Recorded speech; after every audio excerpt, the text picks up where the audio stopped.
मी वाम मच्छी करायला घेतली आहे, तर मी 2 पाण्याने स्वच्छ धुतलेली आहे. त्याच्यामध्ये लिंबू टाकला आहे की वास नाही यायला पाहिजे म्हणून. आपली मच्छी धुवून झालेली आहे आणि मी आता वाटण करायला घेतलेलं आहे.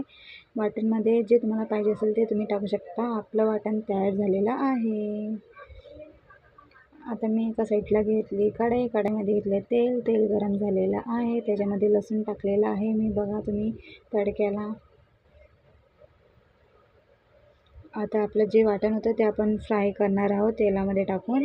तर आपलं फ्राय झालेलं आहे आणि आपल्याकडे जो मसाला असेल तो तुम्ही टाकू शकता. माझ्याकडे बादशाह मसाला होता, हळद घेतली आहे आणि मसाला घेतला आहे आणि मी ते परतवलेला आहे, तुम्ही बघू शकता. आणि आपलं तेल ऑइल सुटेपर्यंत बघा, ऑइल सुटलेलं आहे तर आपला मसाला तयार झालेला आहे. तर मी त्यात टाकली मच्छी टाकून परतवलेलं आहे आणि जेवढं तुम्हाला हवं असेल तेवढं तुम्ही पाणी टाकू शकता. मी 2 ग्लास पाणी टाकलेलं आहे आणि चवीनुसार मीठ टाकलेलं आहे, तुम्ही बघू शकता. ही आपली झाली आहे मच्छी फ्राय. आपली डिश लाईक करा आणि सबस्क्राईब करा. थँक्यू.